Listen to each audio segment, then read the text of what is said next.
Welcome to another episode of Monster Monday from the Ready to Die channel. This series explores the design of a creature I have built for Pathfinder 2nd Edition. The stat block for this creature can be found over on the Monster Monday blog, as well as the Twitter and Discord, all of which are linked below. We're diving deep into the domain of Dauntless once more to bring you the Kharabak. It's been a while since I've stepped into this setting, and I'm eager to do so with this buggy behemoth. I love insects, and adding some monstrous aspects to them just makes them 100 times cooler. But sadly, I've only ever faced a Kharabak once in Dauntless, and it was to gather footage for this video.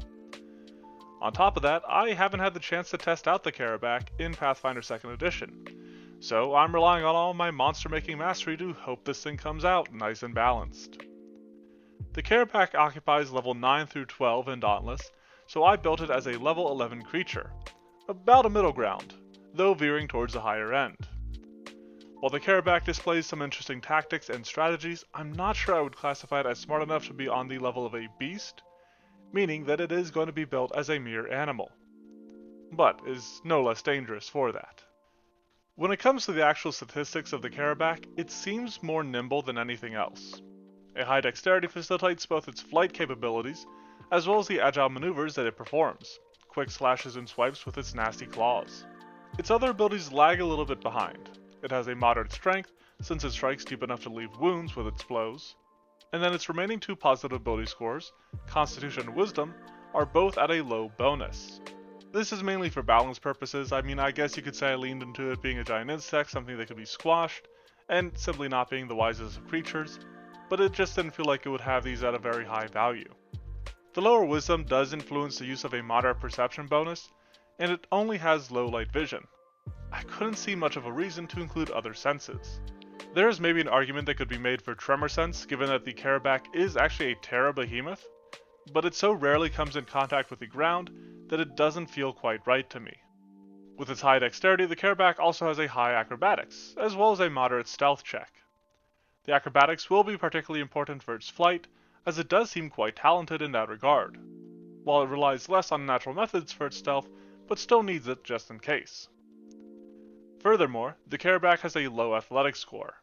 This is a typical skill for a creature to have, but the Kharabak doesn't really employ its athletics skill in any particular ways, which is why it sort of falls by the wayside. The Kharabak is largely a simple creature, at least until we get into its offensive capabilities. Before that though, we are going to discuss its defenses. Fast and flighty, this feeble fiend features an armor class just a single point above high, playing into that similarly high dexterity, as well as the thick carapace that protects its body. Obviously, at the opposite end of all this is a low pool of hit points, since the Kharabak has, again, that low constitution, and, at least from the hunt that I went on, while it was hard to hit, it didn't need too many hits to go down. In regards to its saving throws, the Kharabak is armed with a high reflex save, again given its agility, but both its fortitude and will used only a low value, which are also based on its ability scores. Finally, as a Terra behemoth, the Kharabak has a weakness to electricity damage, which isn't something I'd ever be able to guess just by looking at it. Honestly, it being a Terra behemoth in general really throws me for a loop. It rarely ever touches the ground and doesn't even seem to interact with the earth in any of the other ways that the Terra behemoths do. Even the Kharabak's attacks are more swift and darting. They're not slow and ponderous as you would expect a creature related to the earth to make. Its melee attacks come swinging in with a high bonus, but it also has a ranged attack that uses a moderate bonus. This ranged attack, its Aether Blade, is based on the crescent arc it launches of compressed Terra Aether. I thought it was easiest to design this as a strike, which deals low damage, since it has these range capabilities. Its pincers also deal low damage, balancing out with the Aether Blade through the higher attack bonus, as well as the Agile trait.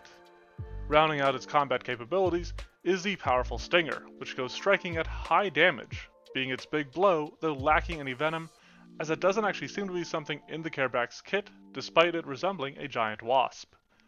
However, while the Kharabak may lack any toxin, it is able to reliably inflict the wounded status with its claws. This status causes creatures to take additional damage while also increasing the stamina cost of their actions. But rather than having this be an effect that every attack inflicts, because that is rather powerful in Pathfinder, I gave the Kharabak the Tear Open action. This is similar to Rend, but rather than inflicting additional damage, it puts a weakness for piercing and slashing damage on the creature until it gets healed. Wounded can alternatively be healed by standing still on Dauntless, but I felt that was too easy in Pathfinder and decided against that method, limiting it to this single method of removal. Normally, as with most creatures, a Kharabak would have to spend 2 actions to qualify using its tear open. However, it has the Scything Claws action, which is pretty much the Flurry of Blows, but for a monster. It has the Flourish trait, takes only a single action to perform, and applies a multiple attack penalty normally. This is a pretty simple little effect that simply enhances the Kharabak's action economy, which is very important for flying creatures who must always spend an action to stay aloft. Speaking of flight, the Kharabak has its Slicing Flight, resembling the flying pattern it makes as it makes swipes with its claws. From my observations, these attacks come out kinda slow, so it only gets 1 swipe at each creature, but this is balanced by the fact that these strikes are made at the same multiple attack penalty. Since this includes 2 actions and allows the Kharabak to fly, it can then spend another action to make a strike, maybe slip in its Slicing Claws, or do something else of use. That leaves 2 abilities in the Kharabak's arsenal, the most unique of which is probably the Kharabak's Summon the Swarm. In Dauntless, the Kharabak can periodically summon swarms, mostly around its thorax, that hurt hunters that get too close to them. I've flavored this as actually being the Kharabak's own swarming children, but mechanically it surrounds the Kharabak in an emanation for 1 minute.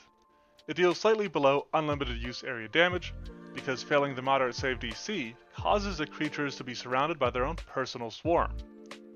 These personal swarms deal persistent damage that complete the unlimited use area damage, but this also applies the fatigue condition, based on the way that the swarm condition interferes with both sprinting and other actions. Area damage can remove this persistent damage, as well as the normal way, and if the Kharabak itself ends up taking area damage, which can be a little bit hard with its high reflex, the swarm is also suppressed. Rounding out our crafty and cruel Kharabak is Unnatural Camouflage, which can only be triggered when it is at half health or lower. This is based on the fact that it only triggers in-game when the Kharabak rages. But this effect makes the Kharabak invisible, using wording from the invisibility spell with a duration of 1 minute or until it is critically hit. This, in turn, references a way that knocking the Kharabak down will briefly reveal it before it can resume its camouflage. I was slightly cautious about granting this effect at first and how far I wanted to push it, but it does match the effects of a 4th level invisibility, which settled those fears, because that is something that players at this level should have, or have ways to counter. As we move into discussing the Kharabak gear, I went for something a little different this time, making not an armor or a weapon, but an alchemical bomb, which I guess technically is a weapon, I just don't group it with them. The Spontaneous Swarm is an idea I've had for my personal games, and based on the bizarre theory of spontaneous generation. And also because I love the idea of just throwing beehives at people.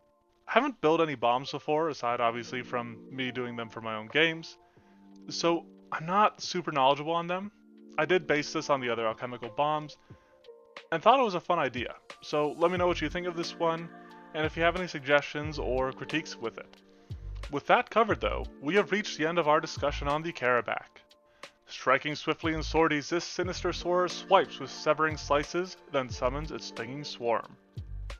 The Kharabak is a fun fit if you want to throw a big creepy crawly at your players, but with its ranged attacks and flight capabilities, it can prove dangerous for parties that lack ways to lock it down, or similarly strike it from a distance. It becomes even more elusive when depleted to half health, which should help make this a harrowing, but hopefully fun encounter. Be sure to let me know what you think of this invasive insect and what other monsters you'd like to see in a comment. If you do want to see more of this creature, you can head over to the blog or Twitter linked in the description. Thanks for watching, and have a monstrous Monday.